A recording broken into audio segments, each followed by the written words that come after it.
Hallo? Hoi? Kan jy my hoor, Benedien? Benedien? Ek is hier so. O, kan jy my hoor? Ja, ek Yes. kan ingaan. Okay, Enjoy. awesome. Okay, Awesome. hoe So laat begin ek? 6 uur. 6 uur. Ja, Teresa, nee, jy hoef nie by te woon nie. Ek invite jou maar altyd omdat jy gesê het jy stel belang. Join if you can, don't join if you can't. No pressure. Ek stel regtig belang. Ek het net vandag ek net absoluut daai Moodle ding gelos en ek het toe nou vir my studente gesê, vat vandag tot môreoggend, stuur vir my 'n e-pos met al julle probleme, dan gaan ek môreoggend 'n opsomming vir Antoinette maak, want blykbaar is daar daai IDI het daar geantwoord, hulle moet iets in die background, ek weet nie wat doen nie. Die een probleem is reggemaak, maar hulle kan, nou met ek al die ander studente se nommers stuur, so ek sê maar vir jou, as jy wil, dan laat jy maar vroegtydige lys begin maak vir as jy dit dalk ook wil doen, want sy help daarmee, en sy wag vir 'n antwoord oor hoekom die ding nie released wys nie. Ja, nee, ek het 'n lang gesprek met haar gehad vandag. Toe sê ek vra, want ek het dit maar gerapporteer. Ja. Toe sê ek vra, maar weet jy wat, baie dankie vir jou hulp, maar ek stel nie belang om dit reg te maak nie, want dit is nie my shit nie. Hulle moet iets kan doen om te sê, okay, kom ons trek al die broken, al die studente wat 0 gekry het. Ja. En dan werk hulle van daar af. Ek gaan nie meer, hoor vir my Teresa, ek gaan nie meer engage met hierdie goed nie. Dis nie my werk nie. Die studente is ongelooflik ongeskik oor dit, en ek bedoel, dit is buite ons hande, en ek kan verstaan, ek kan hulle nie kwaadlik neem nie. Hulle is ongelooflik kwaad en ongeskik, en dis nie ons probleem nie, maar ek het toe nou, sommer gisterand, ek het 'n mooi e-pos geskryf en Angel gesiesie, en toe sê ek gaan niks verder release, vir hierdie probleme uitgesort is nie, ek gaan nie my tyd mors nie, maar wat ek gedoen het, ek het vir elke student, toe ek nou vir hulle sê, hulle moet 'n e-pos stuur, toe sê ek vir hulle, elke e-pos wat hulle my stuur, moet hulle dieselfde e-pos vir my modules 22 stuur. Ja. So hulle almal gaan, ek dink al is seker 15, ek het dit nie oopgemaak nog nie, op my rekenaar laat hulle maar toegooi, want so kan dit nie aangaan nie. So ek het net vandag op my take gewerk, so kom ek nou nie seker was of jy jy invite gestuur het nie. Maar nee, ek gaan bywoon. I think I just got sidetracked that I never pressed send from my calendar. So die link is daar, né? Maar die geneek is, die link is nie geanker in my kalender nie. Nee, okay. Alright, so okay, nee, 100%, net solank jy kan inkom. Okay, lekker aand sien jou nou, bye. Alright, okay, bye.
Hi, Charles.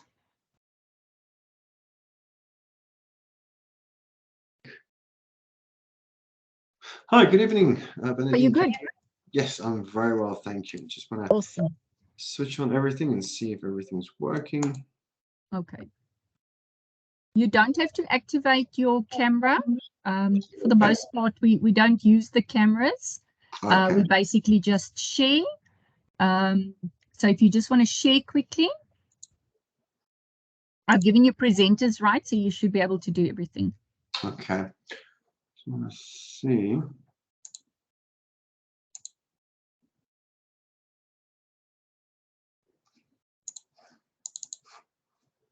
There we go.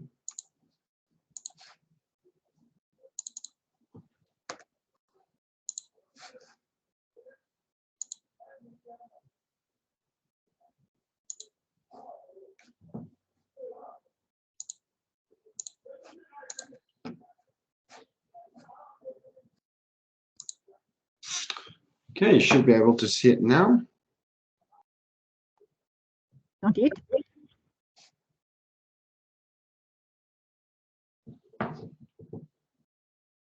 No.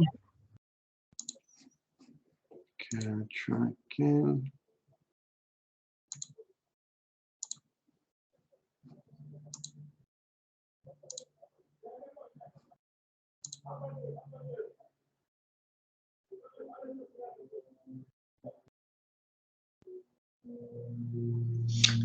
Can you see the window?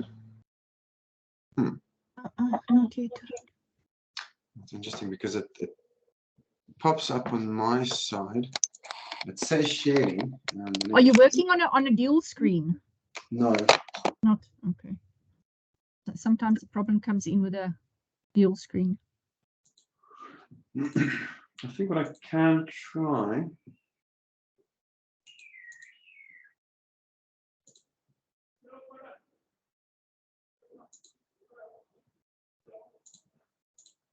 So I'm sharing the entire screen now. Can you see it now?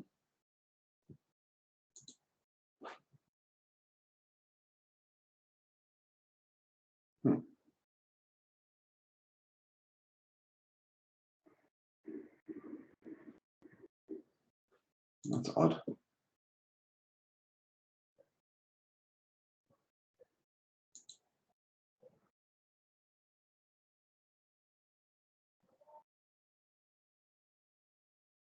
Leandri, I see you're in the meeting. Can I just ask you, can you see anything from Charles's side? Anything that he's projecting? Perhaps it's my side that's faulty. You can just in the chat respond.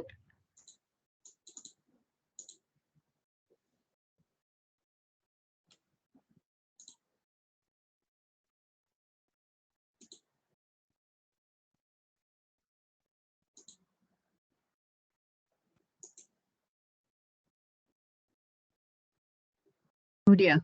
Well, let me just see if I can share anything.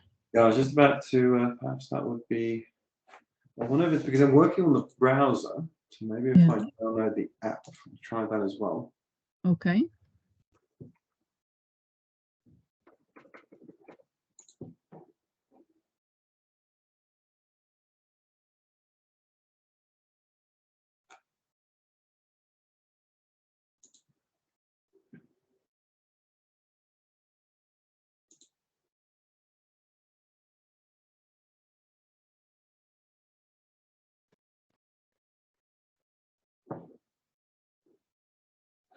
I'm just going to log off for a second, see if I can log on through the app. Okay.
we are in business.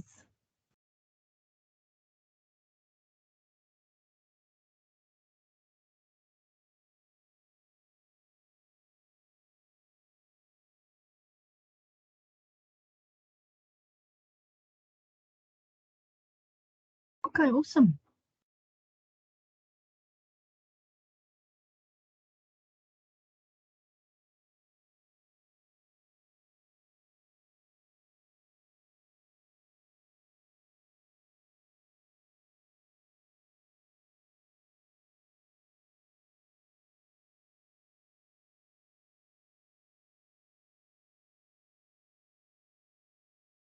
Charles, are you able to unmute? Ah, yes. Awesome. Okay, all right, brilliant. Okay, cool. Right, so just let me know when you want to start. We'll take it from there. Okay, just put it in full screen mode. Okay. Yeah, like that. Okay, like that. Okay, cool.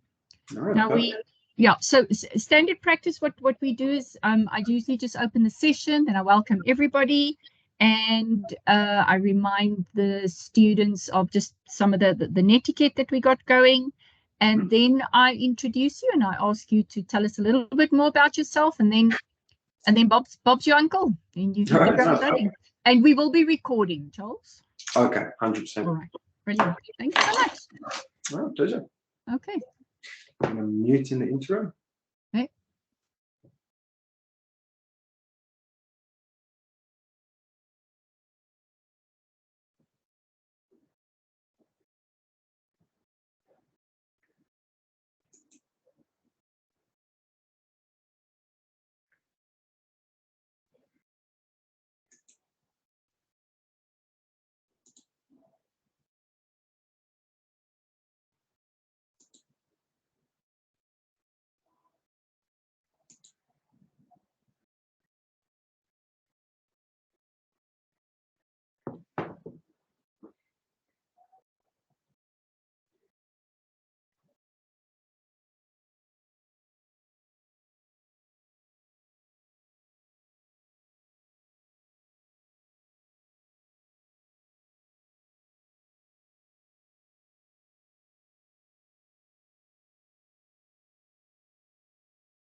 Hi everybody, welcome to tonight's session. I'm going to give between 2 and 3 minutes for some of the latecomers who are arriving and who may be struggling to log on. So we're going to give a few moments, probably about 2 or 3 minutes, before I invite our guest speaker to take the floor. So you have 2 minutes to grab a cup of coffee or some water, and then we can start.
All right, everybody, it is 3 minutes past 6. I think we should commence our session tonight.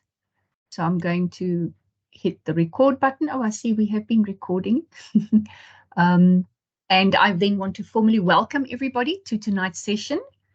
And thank you for taking time out of your busy schedules to come and spend an hour with us. We are thrilled to have Mr. Kemp with us tonight to come and chat with us about the polygraph, whether the polygraph is a friend or a foe. So if there are questions, I'm going to ask that you put them in the chat box, but we will at the end of the session have a Q&A session in which you can ask Mr. Kemp questions about his presentation. And I will also be sharing a link to our survey so that we can evaluate tonight's session and learn going forward. So without further ado, Mr. Kemp, the floor is yours. Thank you very much.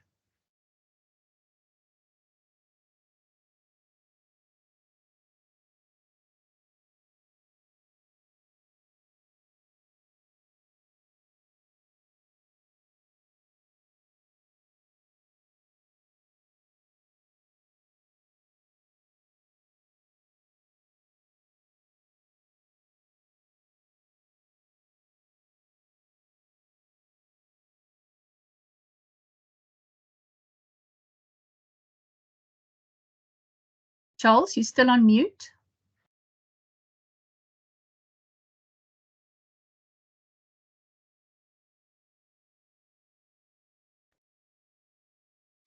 Right, my apologies. I believe that should have sorted it. Okay, we can hear you now, but it appears that, are you still sharing? There we go. Thank you. Right, my apologies for that. To start from scratch, good evening, everybody, and welcome. Just a very quick background, and I am going to keep it quick because there's a lot of information I would like to get through, and we do have limited time. My name is Charles. I am a polygraph examiner by trade and have been a polygraph examiner since 2009. So at this point, I've conducted approximately roughly around 14,000 examinations in 7 different countries. I qualified from an American Polygraph Association accredited school, the American International Institute of Polygraph. That was in 2009. Subsequently, I've been working in the field since. I've been involved in multiple investigations, screening programs, pre-employment intervention programs, and working with specialized units. And as mentioned, so currently I'm serving as the Southern African Polygraph Federation President, which is a self-regulatory professional body. But I'll talk a bit about that in a bit more detail a little later. So tonight we're going to be discussing polygraph examinations. And first things first, we need to ask the question, what is a polygraph examination? What I have here is the definition as provided by the American Polygraph Association. And they define the polygraph examination as a standardized evidence-based test, which basically checks the margin of uncertainty or level of confidence surrounding a categorical conclusion of deception or the possession of knowledge or information regarding a test target issue. It stipulates that the test data are a combination of physiological proxies that have been shown to vary significantly with different types of test stimuli as a function of deception or truth-telling in response to the relevant target stimuli. The psychological basis of the responses to the stimuli is theorized to involve intention, cognition, emotion, and behavioral conditions. The standardized process consists of an interview phase, the data acquisition phase, and an analysis phase. The differences in responses to different types of test stimuli are numerically quantified to calculate a statistical classifier for a categorical test result. Now, that's a bit of a mouthful, and for good reason. Just to give a little bit of background on this, in 2003, the National Academy of Sciences wrote a publication in which it significantly criticized the polygraph industry and the lack of scientific validity that the polygraph industry had to date used. In response to this, there have been numerous changes to the polygraph industry in the way that polygraph testing is defined, in the research and applications that goes with it. And as a result, you will notice a lot of growth in the polygraph industry, but also a lot more focus on scientific definitions and practices. One of the practices we will see now as well is the analytical theory of polygraph. It was presented by Raymond Nelson, and the analytical theory of polygraph testing is that the greater changes in physiological activity are loaded at different types of test stimuli as a function of deception and truth-telling in response to target or relevant target stimuli. So scientific tests, at the end of the day, attempts to quantify a specific phenomena, and as we know, a lie has no physical substance. So we use proximity data in order to determine whether or not the person is telling the truth. This principle is illustrated in polygraph testing as proxy data is recorded in the form of physiological responses which have been correlated to the act of being deceptive on a statistically significant level. That sounds like a bit of a mouthful, but let's put it in simple terms. If we wanted to determine, for example, if a person was pregnant, and we would go to the pharmacy, we would purchase an over-the-counter pregnancy test. That pregnancy test in itself does not in fact determine whether the person is pregnant. What it does determine is whether or not a specific hormone is present. And this hormone, we know, is a strong indicator of pregnancy if used correctly. In the same way, a polygraph examination measures very specific sets of physiological responses. These responses are correlated to the act of being deceptive, and based on where these physiological responses are loaded, we can determine whether or not a person is being truthful. But we're going to put it in even more simple terms, because tonight we're not going to focus too much on the theoretical frameworks of polygraph examinations, but rather on practical application and how you, as an investigator or person working with or around polygraph examinations, can interpret them and use them. So to put it in even simpler terms, a polygraph test is the process of recording and quantifying physiological responses to stimulus questions. The physiological responses serve as a proxy signal that are correlated with the difference in response to relevant and comparison stimuli as a function of deception and truth-telling. The test results for an individual test can be compared to normative reference distributions to calculate the statistical likelihood or probability of error associated with the conclusion that the test data came from a person represented by one of the normative reference groups.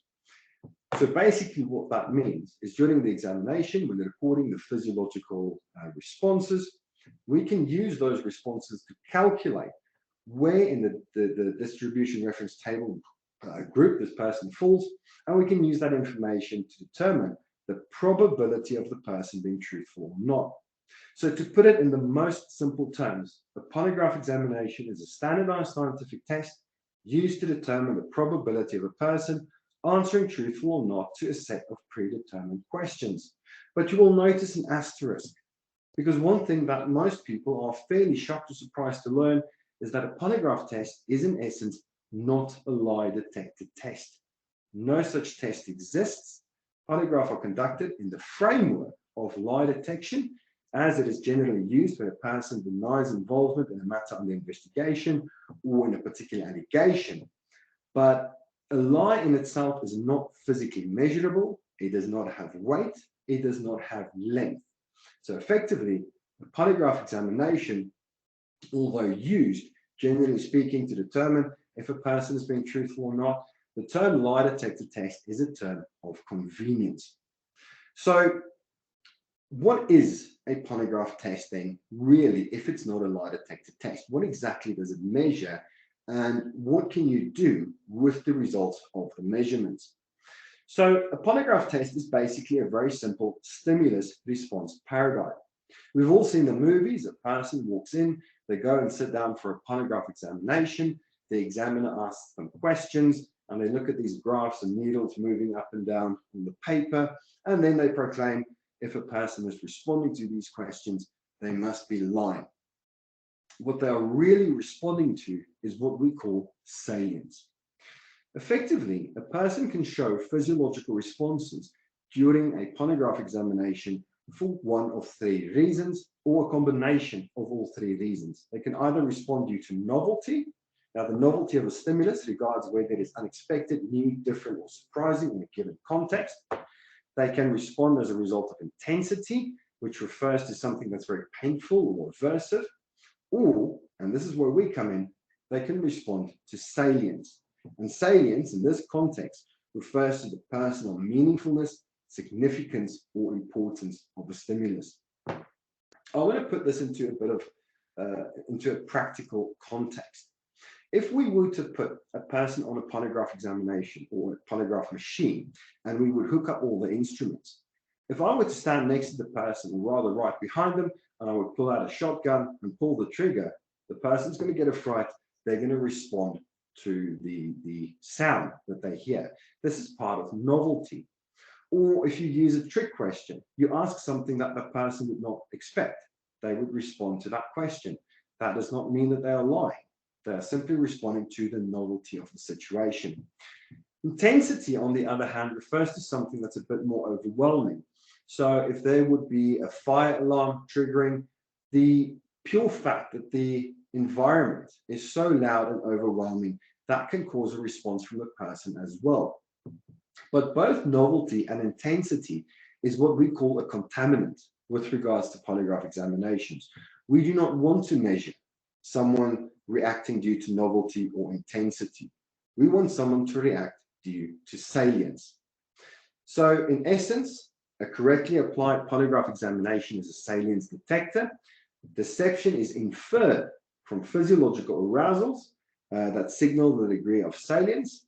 Fear or other emotions, as well as cognitive load, may follow the internal appraisal of salience and mediate the response intensity, but they are not the initiator of polygraph reactions. So what does that mean for the persons on practical terms that need to make use of polygraph examinations? The first thing that we need to understand is that relevant questions, when we sit a person down and we want to question them with regards to a polygraph examination, we would use relevant questions and control questions. And we're going to get to the control questions but later. But effectively, a polygraph examination is used when we want to determine if a person is being truthful or not to a set of relevant questions. Now, the concern is, of course, that relevant questions can be equally salient to the innocent person as well as the guilty person. Not necessarily equally salient, but they will both be or both have some salience to the relevant questions to some degree or another.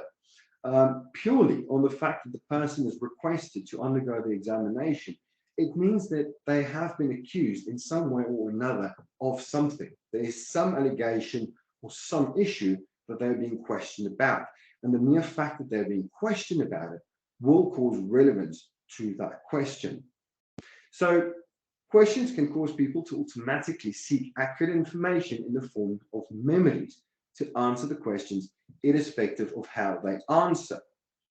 This is another important matter that we will be discussing in a bit more detail in a few minutes, but effectively the two important takeaways here is that when you question a person for an investigation or even as part of a pre-employment or screening examination, we need to be cautious of the fact that the relevant issue will be salient to both parties and that purely based on asking them the question, persons will be looking into their memories to automatically try and answer these questions.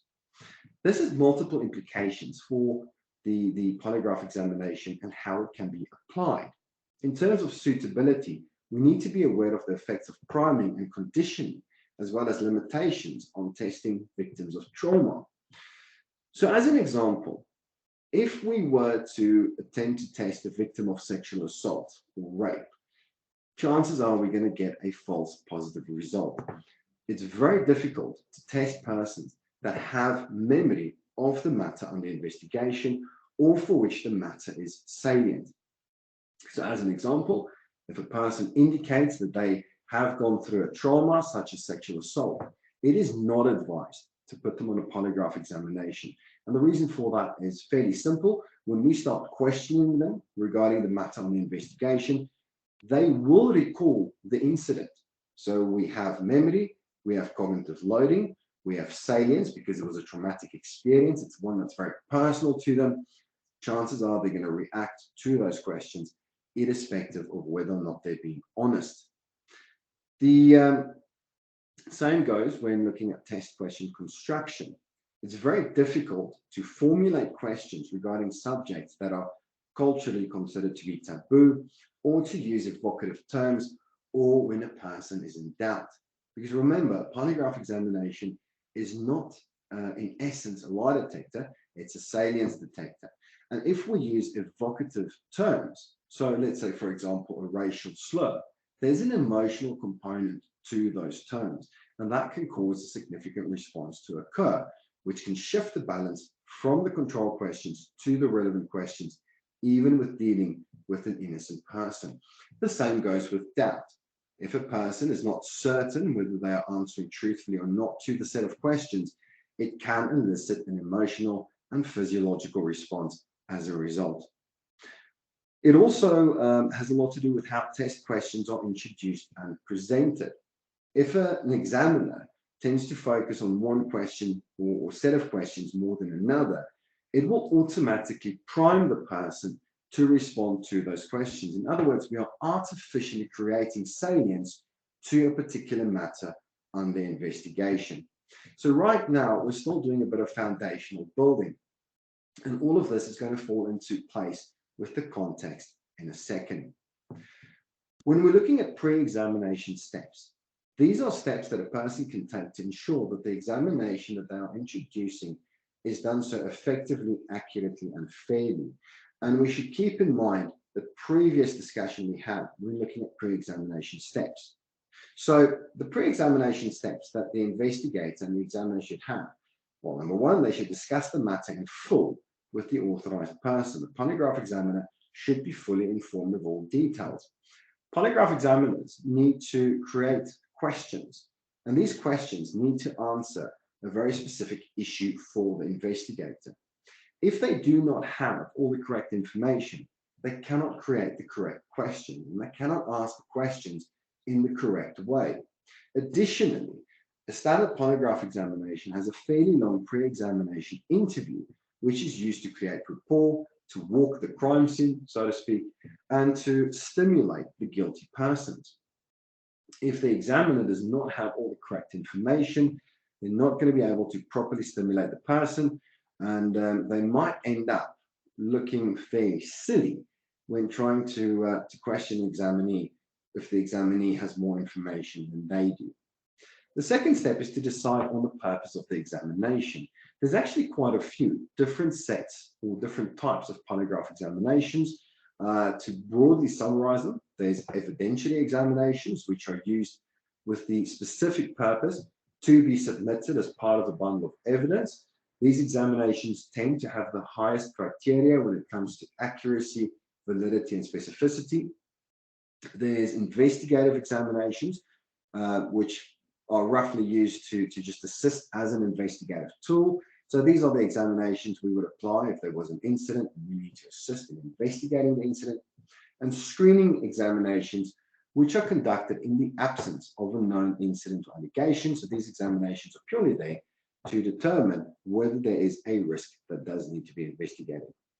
The third step is to decide what the polygraph examination needs to determine. And the easiest way to do that is to try and define it with a single question. So for example, if somebody stole a wallet, we want to conduct an examination to determine who was involved in the wallet. That would be a fairly straightforward incident or question set. We could simply ask, did you steal the wallet? Are you the person who stole the wallet? Was that wallet stolen by you? The premise is a very simple yes or no. If it's a bit more encompassing, and if there's multiple facets to the matter under investigation, the questions can be broadened a bit. Was the person part of the bank robbery? Well, that could entail 4 questions such as, did you plan or arrange with any persons to commit the robbery? Did you knowingly assist them to commit the robbery? Did you benefit from the robbery?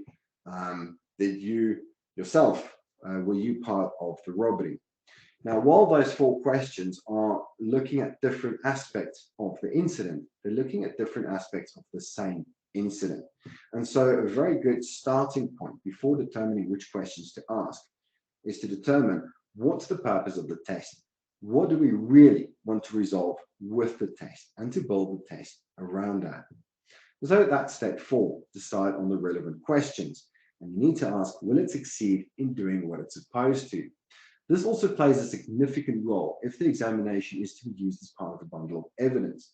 Many examinations in the past that have been submitted as part of a bundle of evidence has simply been rejected by the courts. In fact, one of the biggest issues we had in the beginning of polygraph examinations being rejected in the courts was due to the fact that the questions were simply too broad and did not speak to the matter under investigation.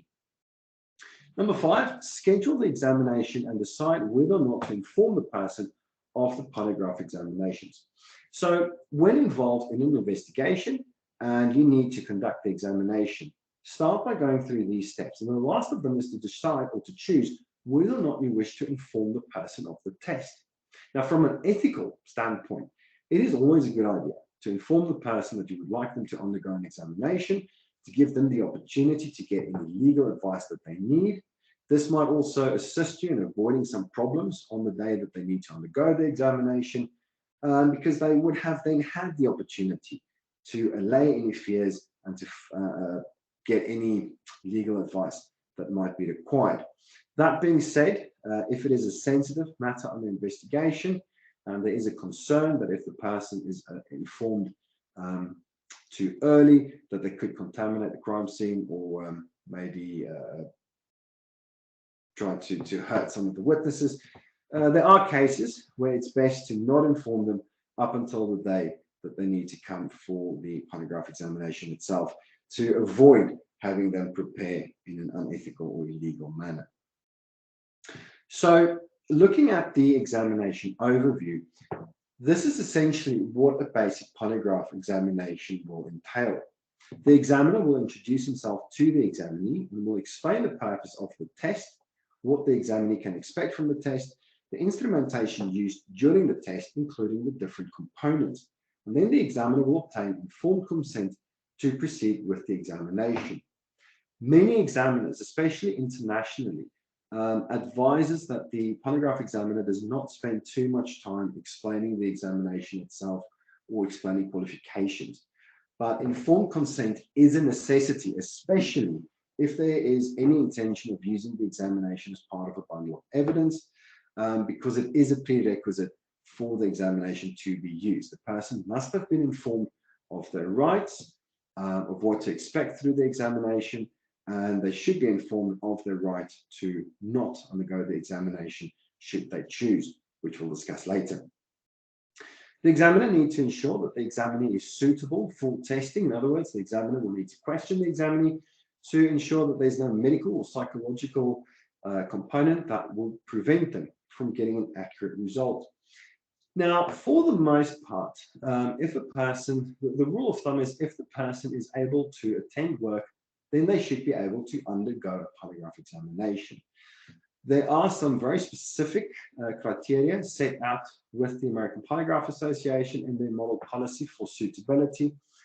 But generally speaking, if the person is able to differentiate between right and wrong, if the person is of sound mind, if they are, grounded in reality and they have an idea of time and date and well, essentially, if they're not busy with the psychotic episode, you should be able to conduct an examination.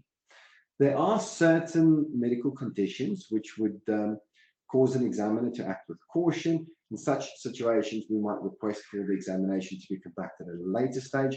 For example, if a person is inebriated or heavily under the influence of alcohol or substances, which could negate their ability to connect with reality, or if there's a severe medical condition which could be exacerbated by the utilization of a polygraph examination, or pregnancy, for example, we would rather that the pregnancy be concluded, if at all possible, before continuing with the polygraph examination. This is not because any of the above mentioned would in any way inhibit the ability of the examination to get an accurate result, with the exception of mental conditions such as psychosis, in which case the inability of the examiner or the examinee to differentiate between right and wrong and to differentiate between what's real and what's fantasy, that would inhibit the accuracy of the examination. But generally speaking, medical conditions do not influence the results of the examination. But for the safety of the examiner, there is an ethical consideration on whether or not to continue with the examination. So unless it is an extremely critical case, which is limited by time, it would rather be best to wait for the examination to take place. Additionally, the examiner will have an interview regarding the matter under investigation, and this usually takes a semi-structured or free narrative form. The examiner will introduce the relevant and controlled topics. In other words, they will have a discussion with the person about what the examination is about, why they are there, and they will go fairly in depth.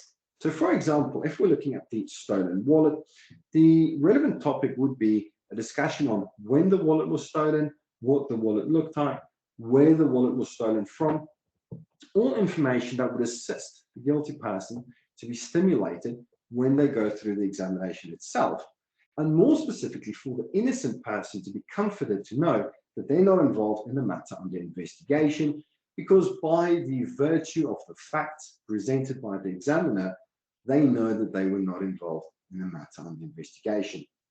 The examiner will then review the test questions to ensure that the examinee fully understands the questions, and then the examiner will, after that, conduct the test. So only once the examinee understands the questions, knows what is to be asked, will the examiner go forth and present the examination. After the examiner will have a post-test interview if required. Some investigators wish to conduct the post-examination interview themselves, but in the United States and a lot of the international companies would go straight forward with the post-examination interview as the examiner themselves. And that effectively entails an interrogation that follows the examination process. There's a couple of important aspects that we need to keep in mind when conducting polygraph examinations. The examiner uses the pre-examination interview to build rapport, collect information, and refine the test questions. The pre-examination interview stimulates the receptive person and prompts memory recall.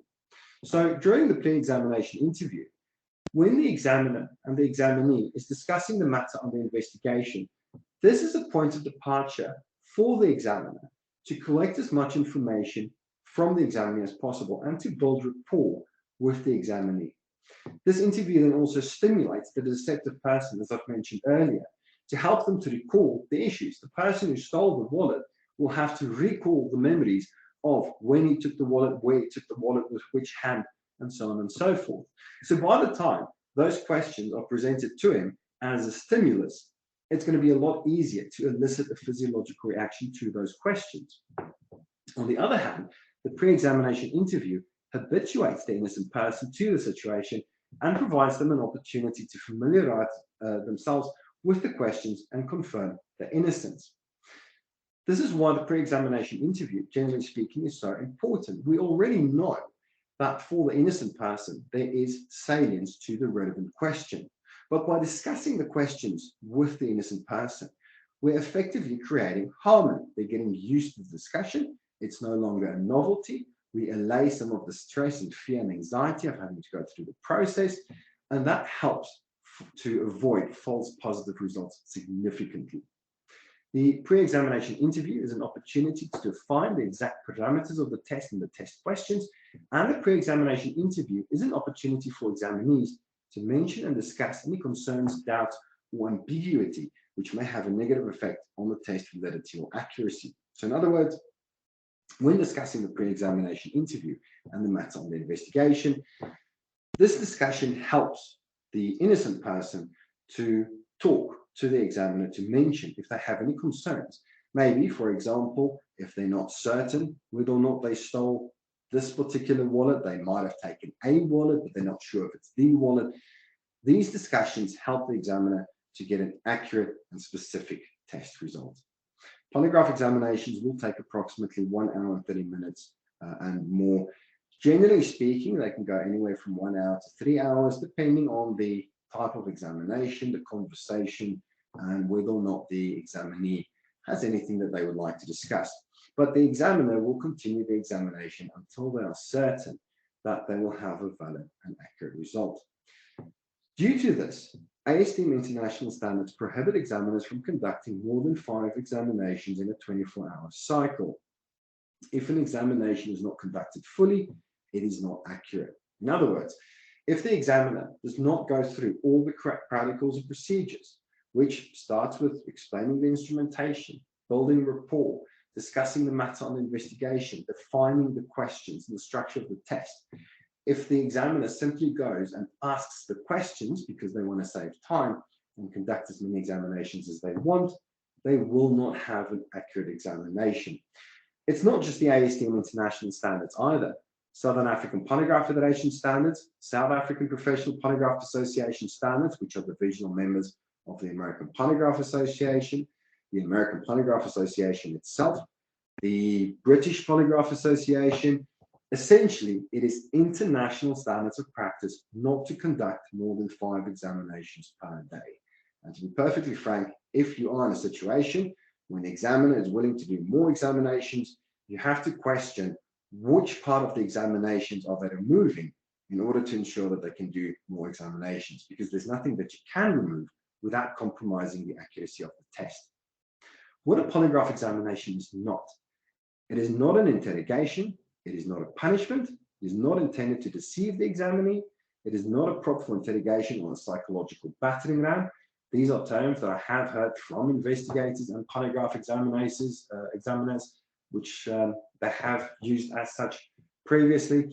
And it's also not a way to get rid of an examinee. We often hear people being scared of undergoing a polygraph test because they think the company wants to fire them. With regards especially to the interrogation, you cannot interrogate a person prior to the examination because that will put salience on the matter for which they're being interrogated. And if you were then to ask questions to the person, they will most likely react to it. So the basic overview or standards of the test, it must adhere to the codes of ethics and regulations of the organization to which the person belongs. There's only 2 APA accredited associations in South Africa. That is the Southern African Polygraph Federation and the South African Professional Polygraph Association. Both of these organizations, as well as the APA itself, has publicly published regulations and standards that persons can have a look at. No more than 5 examinations should be conducted a day to ensure quality over quantity. All examinations must be audio and video recorded to be kept for a minimum of 1 year. This is to ensure that the examiner acted ethically and fairly and in accordance to international standards of practice. The examiner must use techniques that have been scientifically validated by at least 2 peer-reviewed studies and must adhere to minimum criteria. Must conduct examinations in accordance with standardized testing procedures published for the examination technique used. Must use fully operational instrument with minimum component requirements, and they are required to undergo quality assurance reviews if misconduct is suspected. In other words, if you believe that an examiner did not follow the correct procedures, you can request for them to undergo a quality assurance review if they are a member of an internationally accepted organization. So as an investigator, there's certain proactive steps that you can take to ensure that your examination is conducted ethically and fairly. Only select a qualified and accredited professional belonging to a self-regulating professional body, because this brings some reassurance that the examiner has the needed qualifications and can be requested to undergo a quality assurance review, as just mentioned. Ensure that the examiner is ready and willing to testify if need be. Preparation for any hearing starts with the very first steps taken and continues with every step. Always assume that your polygraph examination will be required as part of a bundle of evidence. It has happened many times in the past that I've been requested to conduct an examination, and despite multiple assurances that the examination is only part of the investigative process, they more often than not end up being used as part of a bundle of evidence as well. And if the examination is not conducted correctly from the start, you're not going to be able to use it any further. And remember, an ethical test is an accurate test. A polygraph test should always be conducted ethically and fairly with the purpose of determining whether a person is truthful or not when answering to a set of questions. Examinations primarily conducted for any other reasons should no longer be considered a polygraph test. The examiner should be given all the information pertaining to the matter under investigation in order to maximize the test accuracy and to make the correct decisions to benefit the purposes for the client. And therefore, the examiner should be fully informed. It's also important to listen to the recommendations of the examiner. Many clients believe that they know better, or they try to coerce examiners to not conduct the processes and procedures as normal because they have their own criterion that they want to resolve. The problem with that is examiners know what to do to make sure that the examination is accurate. So do listen to the recommendations of the examiner. Ensure that the examiner uses the most accurate technique as and when possible, and do not try to conduct the investigation with a single polygraph examination. Because remember, a polygraph examination does not replace an entire investigation. It is simply an investigative tool. Do not interrogate or accuse the examinee prior to the polygraph examination. A polygraph examination is a sensitive process, and mistreatment of an examinee, forceful interrogation, or continuous accusations will have, not could have, it will have an adverse effect on the accuracy of the test. If and when required, offer the person a proper debriefing or counseling. This speaks especially to any investigators involved in armed robberies and burglaries. So cash and transit heists, for example, we know it's very popular these days as well, people selling company goods and trucks, the trucks gets hijacked. It is important to make sure that the persons who have to undergo the investigation and the polygraph examinations have the proper treatment and are properly debriefed before they are sent for a polygraph test. This also ensures accurate results, but it's just an ethical step to take. Ensure that all required supplemental and supporting documents are submitted with the polygraph examinations as part of a bundle of evidence, as the examiner may not or may need to refer to it during the testimony, and communicate with the examiners as early as possible if they will be needed to testify. Now, I'm mentioning those steps because we are going to have a quick discussion about the use of polygraph examinations as part of a bundle of evidence. But first, I want to quick talk about how to become a polygraph examiner. Now, there are multiple schools in South Africa which a person can attend to become a polygraph examiner. But note, in South Africa, there's no regulations pertaining to polygraph testing. And I'm not aware of any schools at this time that actually has an NQF qualification or recognition. And so therefore, we highly recommend that you attend a school that is an American Polygraph Association school because they are standardized. they adhere to the APA specifications and requirements, and they will open many doors to self-regulating bodies. Most bodies only accept examiners that have qualified from an APA school. Most of the schools have certain requirements, which essentially usually entails that the person is either 23 years of age or older, that the person has completed a 3-year degree at a recognized institution, so it has to be a university or other recognized institution, or have 5 years relevant experience. That would be either as an investigator in military, in the police force, and so forth, and must be of good moral character. There are currently 3 APA accredited training institutions that visit South Africa, usually at least once per year. We have the Academy of Scientific Investigative Training, as well as the International Polygraph Study Center, both simultaneously here in January. I believe SAPFED will be returning to South Africa a bit later this year as well. Courses are generally 10 to 12 weeks. They are expensive. I believe the SAPFED training was approximately about $6,700 for those 12 weeks. So it is unfortunately a fairly expensive endeavor. So as a final note, let's have a quick look at the laws in South Africa with regards to polygraph testing. As mentioned before, currently in South Africa, there are no laws or policies that directly regulate the standardization or application of polygraph examinations. However, while there's no legislation explicitly referring to polygraph examinations, the examinations must adhere and be conducted within the framework of the Constitution, of the Labour Relations Act 66 of 1995, Basic Conditions of Employment Act, and the Employment Equity Act. Now, that being said, there's not a lot of laws that speak to polygraph examinations, even in those frameworks. The Constitution of South Africa, which is the supreme law in the country, stipulates in section 12.2 that everyone has the right to bodily and psychological integrity, which includes the right to security in and control over their body. In other words, no person can be forced or coerced into undergoing an examination.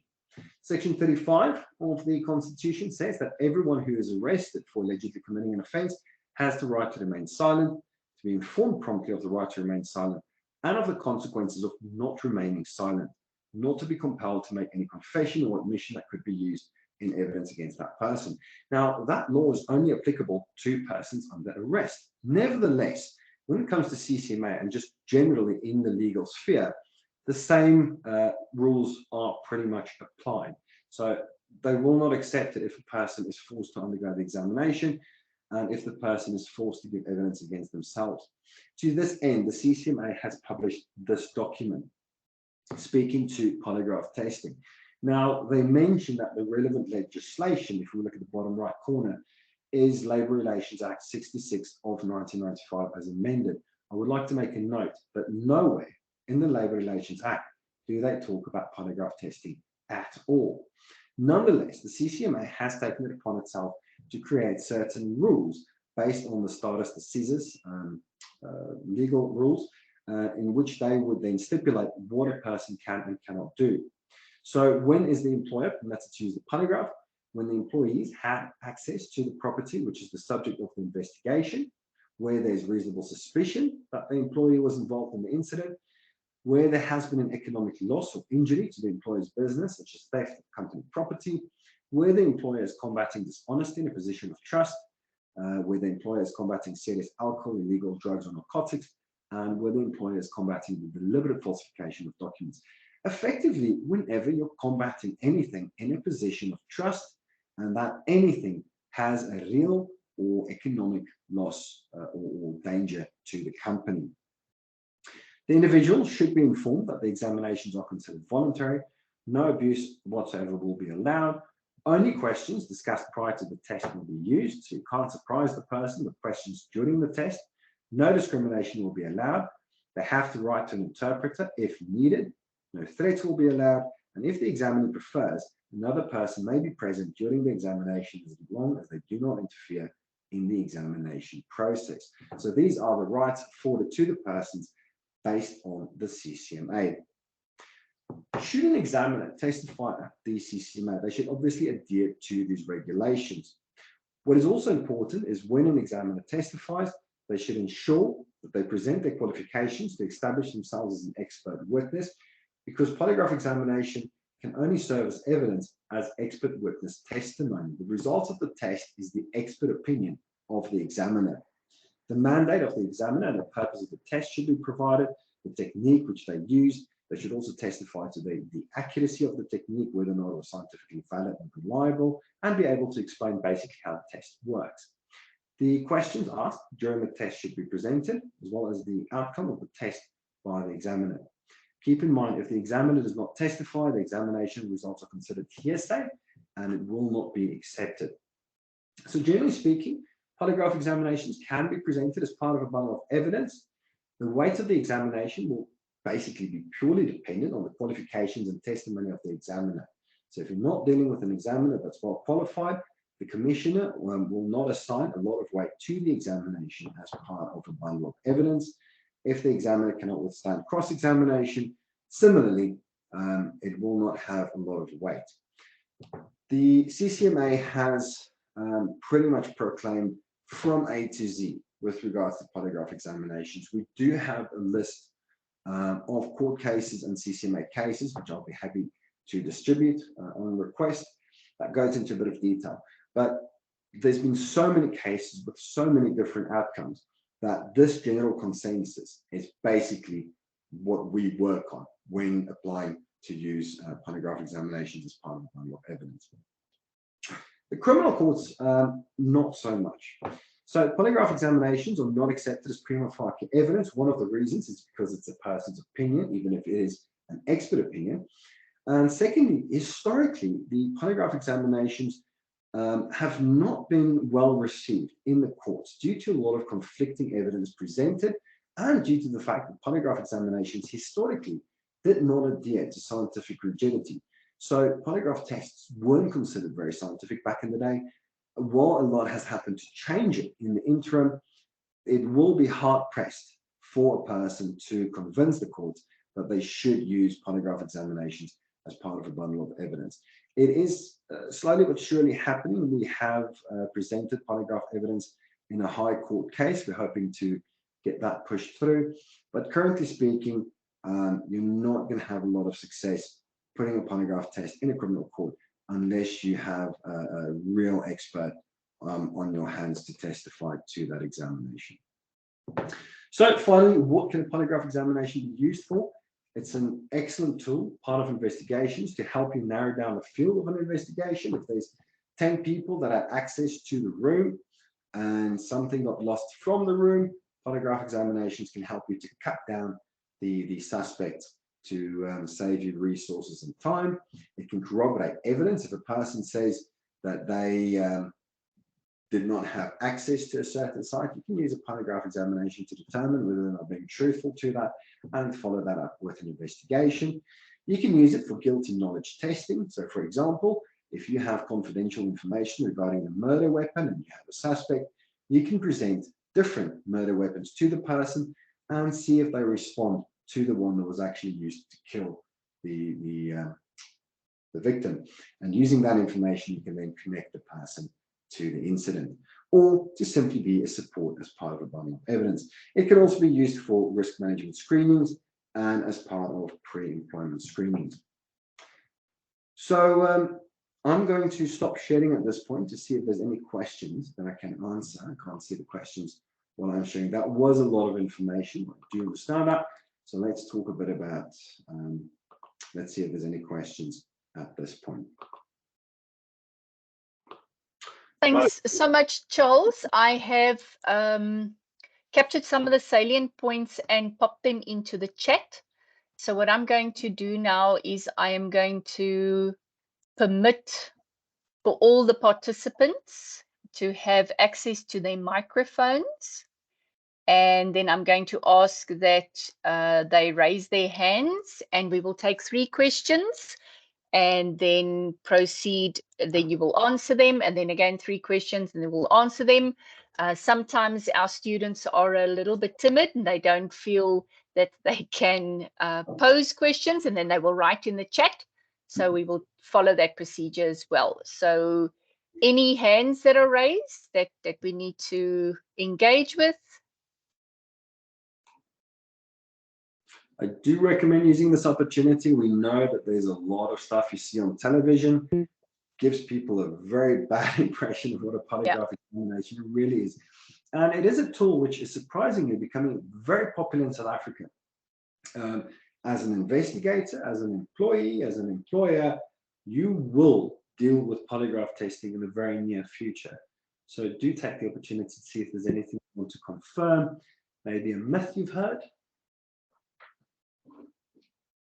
Okay, so Charles, while the students are getting their questions together, I'm going to ask one. Is it possible, okay, let's say I'm one of the suspects in a theft at my workplace, and I've been duly informed that I will be undergoing a polygraph test. Is it possible to prepare myself for the polygraph test by having like a bit of weed before the time, or drinking like an antidepressant, a calming tablet? Is that possible? So with regards to medication, trying to circumvent the result of the test by using medication, as we discussed in the presentation, we use control questions alongside the relevant questions. And medication does not differentiate between the questions. So at worst, you will get an inconclusive result. If you take sufficient medication to inhibit the workings of the autonomic nervous system, which is what controls the responses we monitor for, we'll get an inconclusive result, but we will probably see that something is wrong in the physiological responses. If you have not taken a sufficient amount of medication or narcotics, now we'll still have an accurate test. We usually recommend to postpone the examination if possible, just to make sure that it's not brought up as part of the defense against the polygraph test. Should it go to some sort of disciplinary hearing or court or legal proceeding, you know, it's very easy for a person to turn around and say, but I was under the influence of alcohol, I didn't understand the questions. So, but generally speaking, no, the amount that you would need to ingest would be an extraordinary amount. I see there's a question. Thank you. Can an employee be dismissed on the evidence or results of a polygraph examination, challenge the dismissal at CCMA? So first and foremost, well, the answer there is yes. It's not usual for a person to be dismissed solely on the results of a polygraph examination, and we certainly will not recommend it. The most accurate examinations for even single issue specific incident diagnostic testing, which is the apex of polygraph examinations, has got a confidence level of about 95%, which means there's a 5% margin of error. So generally speaking, we do recommend that a person is not dismissed based purely on the results of an examination, but the examination will assist the investigating team. Once they've done an investigation, you can present the polygraph test to determine the balance of probability. Remember, when dealing with labor law, the burden of proof does not have to be beyond reasonable doubt. You only have to prove that there's a balance of probability that this person is guilty. And unfortunately, I can't give you a black and white answer to that, because labor law is very grey. In certain circumstances, they have accepted only the polygraph test, and they said that this was sufficient evidence to prove guilt, and the person was successfully dismissed. But generally speaking, you will not be able to do that successfully. You will need sufficient evidence, even if it is circumstantial, in order to dismiss a person. If a person is dismissed purely on the polygraph test, you refer it to the CCMA. They're going to look to see if the examination, if the dismissal was procedurally and substantively fair. So first, they need to determine whether or not the company followed the correct procedures when dismissing the person, and even if so, they would need to look if there was really enough substance to dismiss the person. And if you only have a single polygraph test with no corroborating evidence, no circumstantial evidence even, you will not, they will go in favor of the dismissed employee. But as a note there, circumstantial evidence can often be used. People often have more evidence than what they realize. So for example, if there was a burglary, there's no forced entry, the perpetrators knew exactly where to go, there was cameras that were unplugged along the way, there can be a lot of circumstantial evidence that you can present with the polygraph test, which might convince the commissioner that there is sufficient evidence. So in short, no, you do need corroborating evidence. We also agree with that assessment, but it has happened that a person has been successfully dismissed based solely on a polygraph test. Charles, we had a hand raised from Tubile Madonsela. Tubile, you can ask your question, and then this will be followed by Selu Ramabale. Hi, evening everyone. Can you hear me? Loud and clear. Good evening. So I have a question. You mentioned that you ask controlled questions, right? So is it one question asked in different ways, or can you like have a series of questions when you're like testing a person? Right. So in a normal polygraph test, you will have, and this is generally speaking because there are different techniques and they are slightly different, but in a standardized AFMGQT, a 4-question test, you will have 4 relevant questions and 4 control questions. Now, there's 2 different types of control questions, probable lie and directed lie. To give you an example of a probable lie control question test, the questions would be a control question. Since the day you were born, have you ever stolen anything? So these questions are vague. They go through a huge amount of time.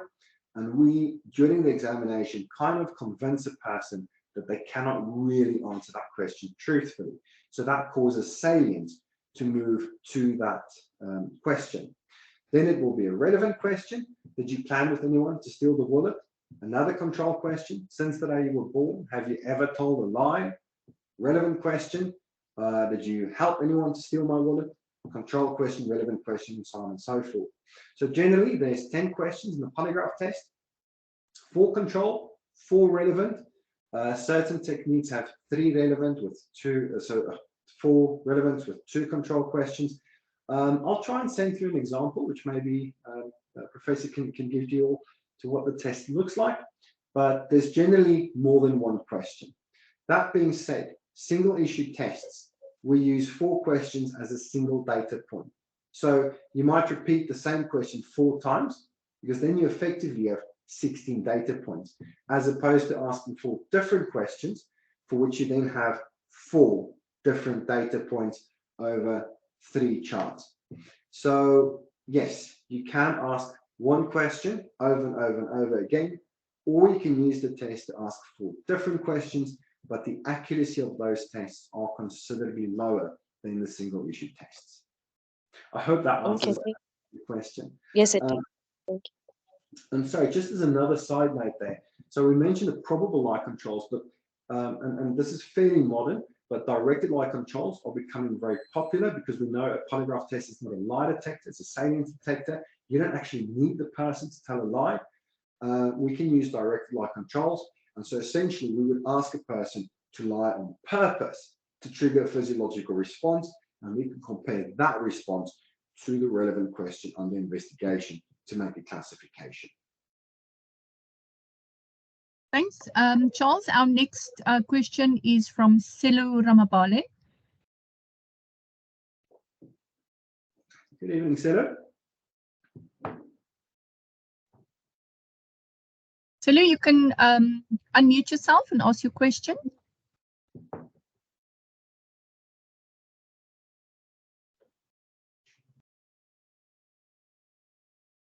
While Selu's gathering himself or herself, we have a question in the chat about the use of polygraph in vetting investigation. Luana, if you don't mind, could you unmute yourself and just give me a bit of context? So polygraph examinations are used in background vetting, mostly through pre-employment testing, and they are used in vetting for special investigation units. I myself did a lot of work in Zimbabwe with regards to special investigation units and vetting members of those units in a couple of other countries. But if you can just maybe give me a little bit of context, what you mean with that question. Riranzu, are you able to unpack a little bit more?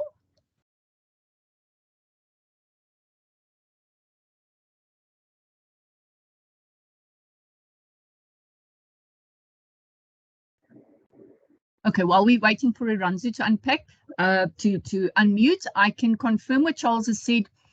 When I was appointed as the commanding officer of the Endangered Species Protection Unit in the South African Police Service, I had to undergo a polygraph examination for top secret clearance.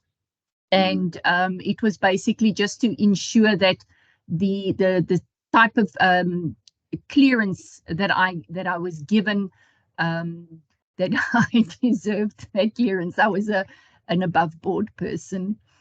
Okay, Selu, are you able to unmute yourself? Okay, there's Ridanzu. Okay, Ridanzu, yes. Okay, Ridanzu. Good evening. Good evening, Prof. And how are you? I'm well, and yourself, Ridanzu. Just a moment, Selu. I'm just going to ask you to hold the line for us one moment quickly. I know you were first, but let's have Ridanzu pose a question because we're discussing quickly on the vetting. Our apologies, no problem. Selu. Okay. Thank you, Prof.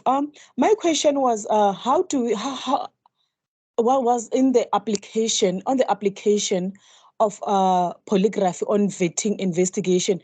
Remember, I think in one, when one wants to vet some using the top secret level, I think we or the investigators have to conduct a polygraphy testing.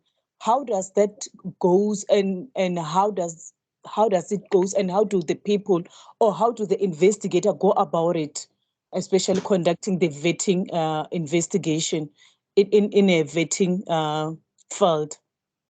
I'm not sure if it's clear or not. I think I get it. So there's two answers I'm going to give you there. So the first one is the one we've actually really discussed already, that if a person wants to become part of a special investigation unit, or if they want to apply for a company, it's actually becoming common cause, even for normal employment practices, to have people undergo a polygraph examination if they're being employed for a position of trust.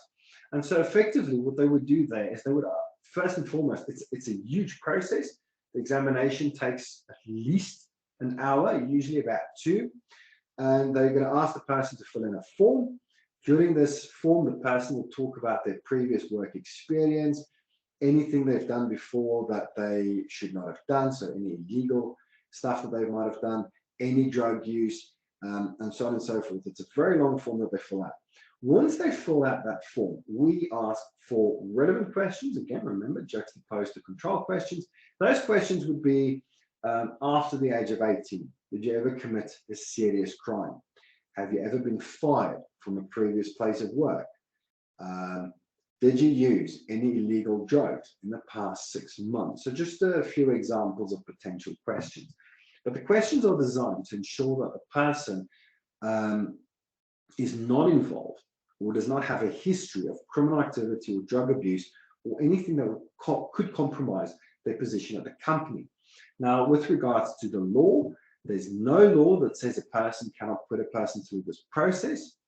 There was a single case which a person had to undergo a pre-employment test, and they failed the test, and as a result, they did not get the position. It went to the CCMA. The CCMA said, no, you cannot discriminate against the person purely on failing the polygraph test. So the problem is the company admitted that they did not hire the person purely for undergoing the polygraph test. And why I say that's a problem is literally a company can make a decision on their own which person they want to employ and who not.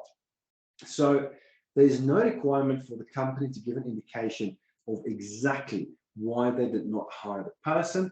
And if in that particular CCMA case, the company would have said that the polygraph test was only one of the requirements, as it should be, then they would have won the case. So legally, you cannot discriminate against the person. You cannot fail to hire them based purely on a polygraph test. But there's no burden on you as a company to indicate the basis for which you hire them. So that makes it a bit of an open field. And then just the last note on that, with regards to investigations, you can conduct screening examinations. There's a lot more to the vetting process than simply polygraph tests. You can do background checks. you can do criminal record checks, you can do credit checks, and you use that in conjunction with polygraph tests to indicate whether or not that there is a person of risk that you might need to investigate further.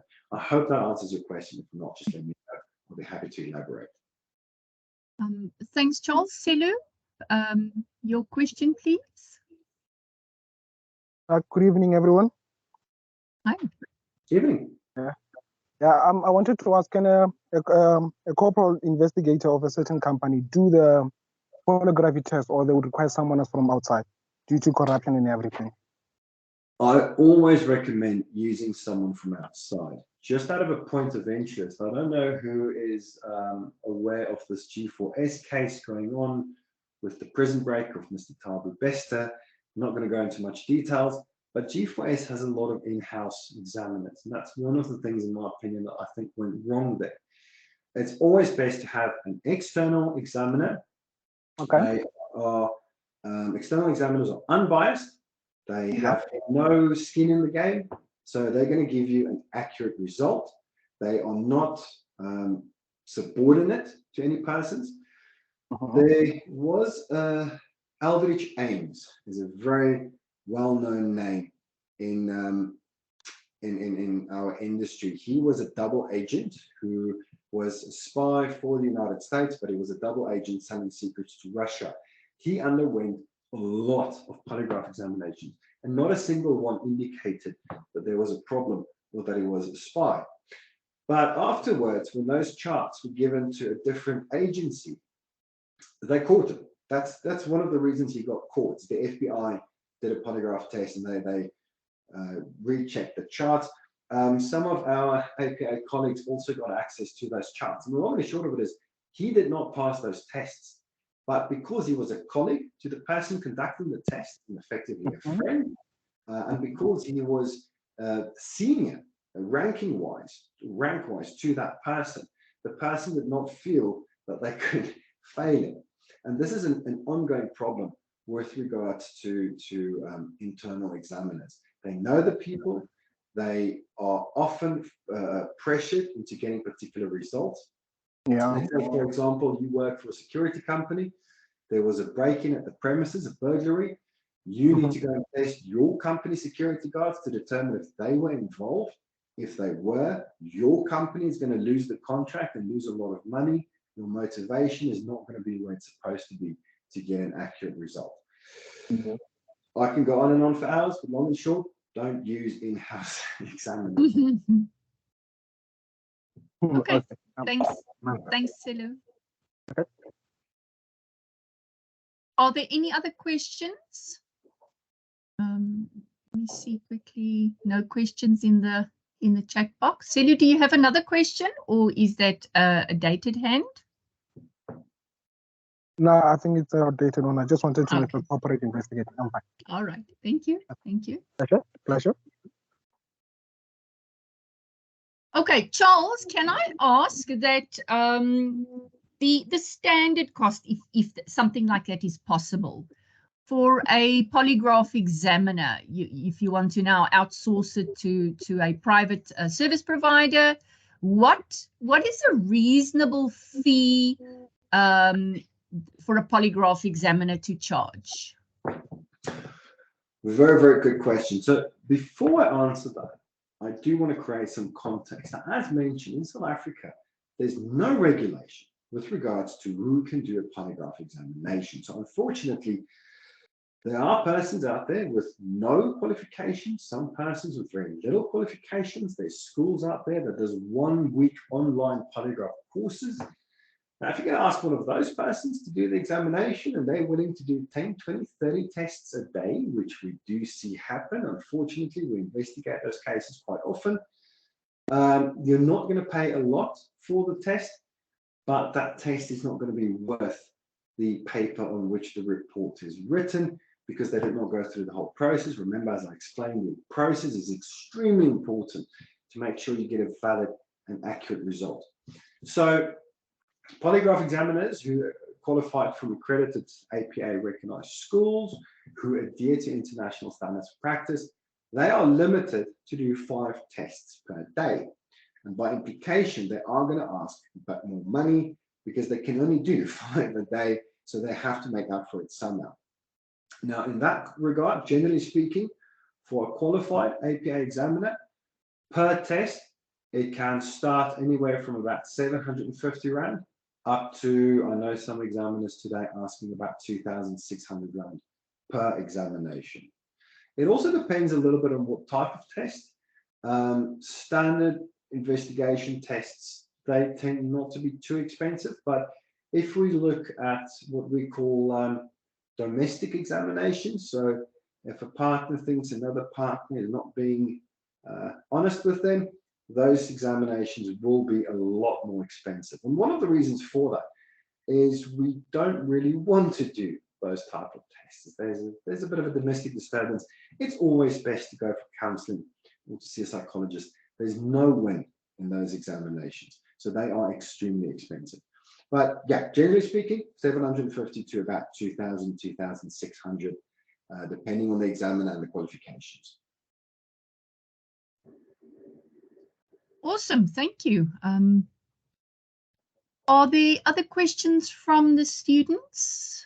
I'm not seeing anything in the chat, and I'm not seeing any raised hands.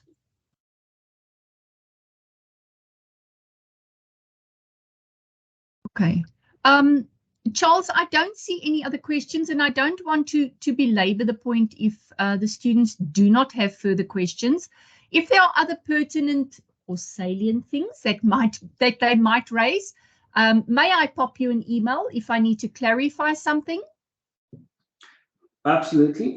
So I'm going to put my email address in the chat, but it is on the presentation itself. If given out as PDFs, everybody should have it there. Otherwise, you can just send me an email right there. I'll be happy to answer any and every question. And also, if you ever get into a situation where you feel that a person has acted unethically or unfairly, or there's something you want to create, anything at all regarding polygraph examinations as a profession or on a personal level, please feel free to send me an email, and I will respond as quickly as possible and as fully as possible. Okay, brilliant.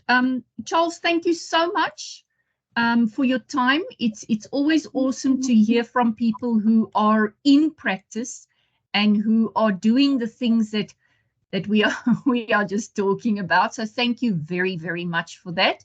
We really appreciate your time and your insight and for sharing your presentation with us. That's always a pleasure, and looking forward to speaking to you all again someday. Awesome. Thanks, Charles. Always. So for all the students, I have posted in the chat the link to, no, I've uploaded actually, Charles's presentation in PDF. I've also uploaded chapter 4 out of the study guide, from which covers surveillance and polygraphs. So please make use of those resources. And then I want to ask you to help me to do what I do better by just taking the quick survey that I've put in the chat for everybody. And then, yes, that's wonderful to have spent some time with you and being able to offer you a platform to engage with an absolute expert in the field. So if there are no further questions, please do take the survey, and then I will share the link to the recording via the module site. Okay, everybody, have an awesome evening. Bye-bye. Thanks, Prof.